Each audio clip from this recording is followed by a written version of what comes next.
So kasama natin si Sir, siya yung nalaglag kahapon. Sir, ano ba yung nangyari kahapon? Inorderan po kami na akyat. Tapos makyat kami.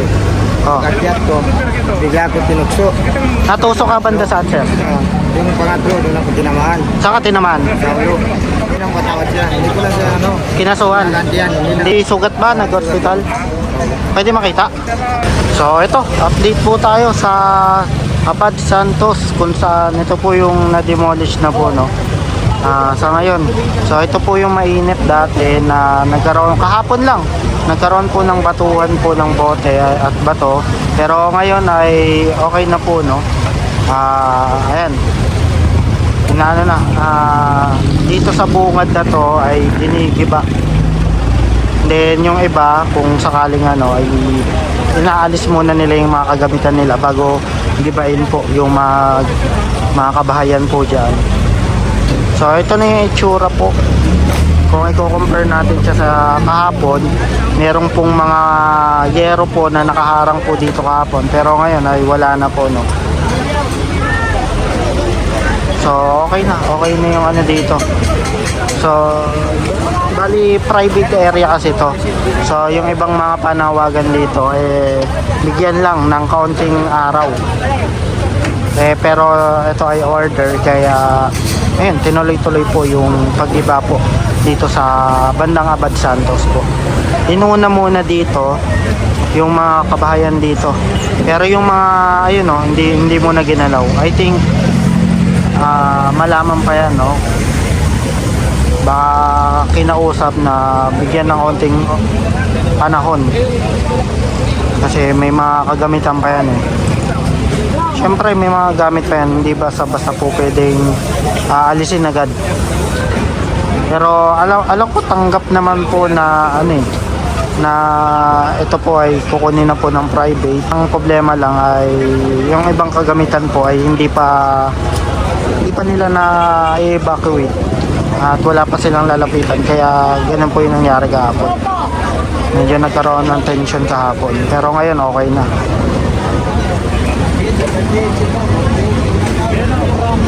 So hindi na tayo makakapasok dyan, may mga kabahayan pa dyan. Hanggang dito lang tayo, pero at least papakita ko sa inyo yung kasalukuyang itsura po ng lugar ngayon, no?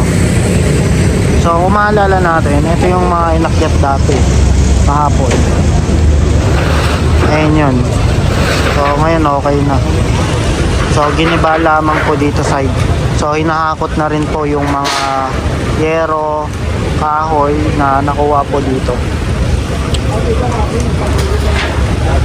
Alam ko banda doon, meron pa doon. Ang ginagawa na lang yung mga kagamitan nila kagaya ng TV ay kinukuha, nililipat na.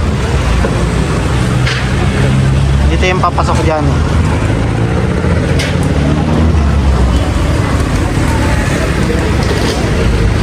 Yung iba pala dito sementado, no? Balita rin dito ay base sa balita ay operan daw ng 50k pero walang tumanggap para lumipat at umalis po. So ayun yung di umano pa lang na base po sa balita na narinig po natin.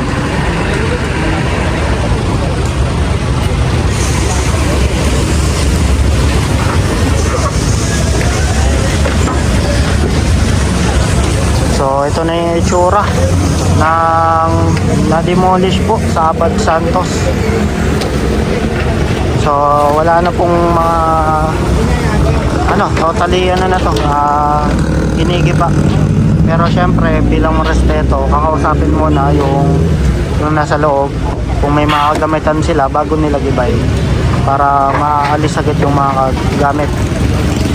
So ito na, hinakot na yung mga nakuha pong mga nagiba pong mga kahoy galing yan dyan.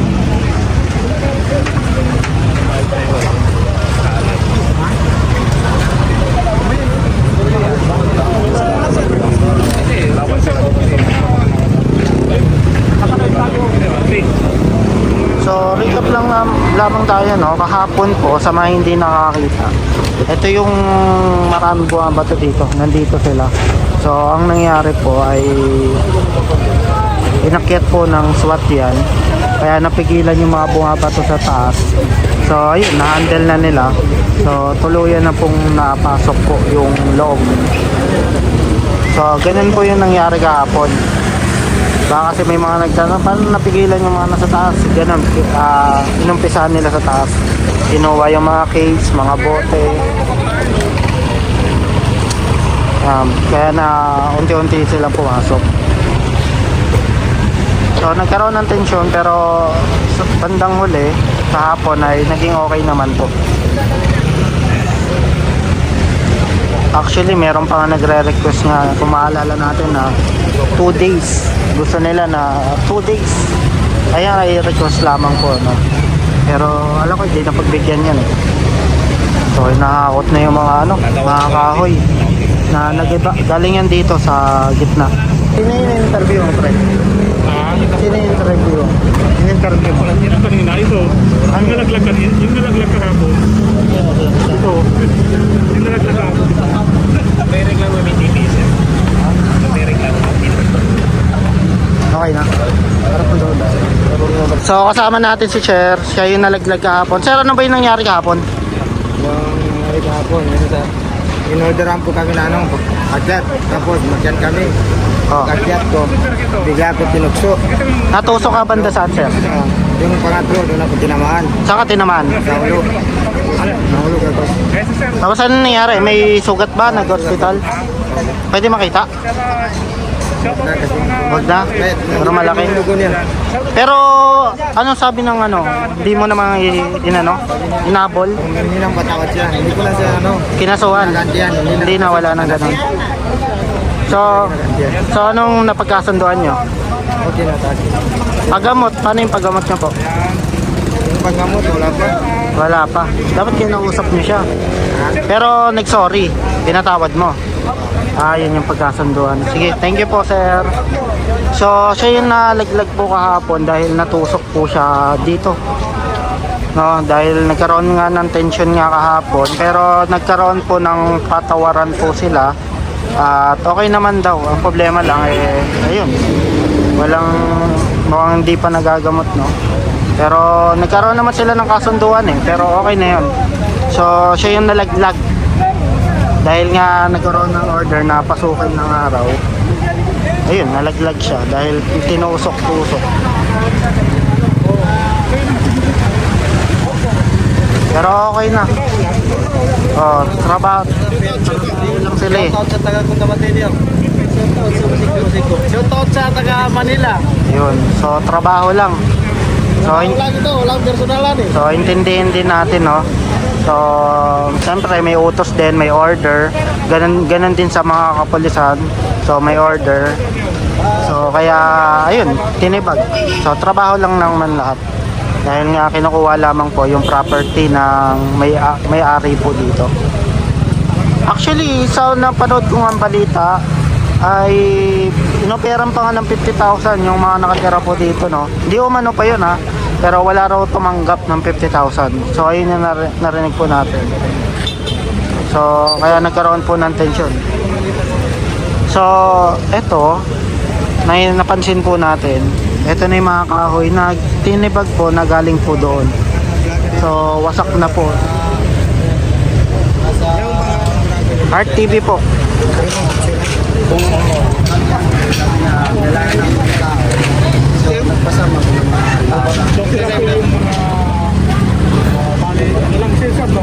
Volunteer? Kaya yung bali, kinuha nila para may katulungan pa sa pag-demolish.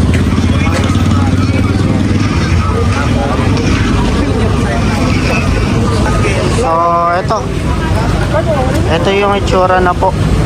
So, kung maalala natin, recap lamang po tayo, Kung maalala natin, dito yung mga bumabato po ng mga bote, bato po, kung ano-ano yung mga binabato po kahapon. So, paano nga ba na-handle? Actually, inakyat yan ng SWAT. Kiniler po yung taas, kinuha yung mga case. So, doon nila na-handle po yung yung nangyari po kahapon. Actually, ayaw naman po natin ng pag-away. Utos lamang po. Then, kaso may order nga na gibain. Kaya, pinagiba po. So yung mga dito understanding lang na sila ay nasa trabaho lang. Kahit sila rin, sabi lang din nila na trabaho lamang po ito. Walang personalan. So, kahapon po, meron pang mga ano dito may mga yero-yero pa pero ngayon okay na. May mga harang na yero po dito. Kahapon po kasi medyo tensyonado pero ngayon okay na po. Clear na. At maayos na.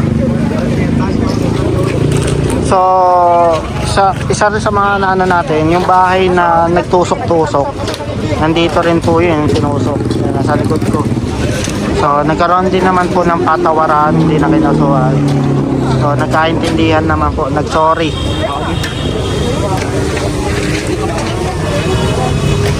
So, giba na yung banda dito, side na to. So, pero meron pa pong hindi pa giba. So, inaano pa. Nililigas pa yung ibang mga kagamitan.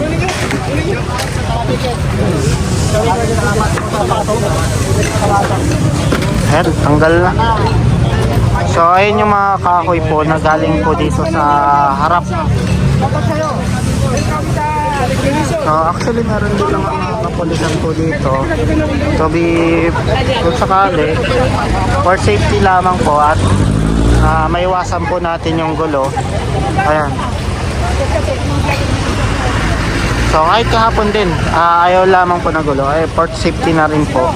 Ayan, nagkaroon po na nandito yung mga kapulisan po. Para i-handle po yung mangyayari. For peace lang. Sa mga ganito naman kasi, normally kapag mga ganito, kapag may mga order na, may mga utos na nagigibayin to. So suportado yan ng mga kapulisan. So nandito lamang sila to para ma-maintain lang ang kapayapaan. Walang mangyaring gulo. Kumbaga.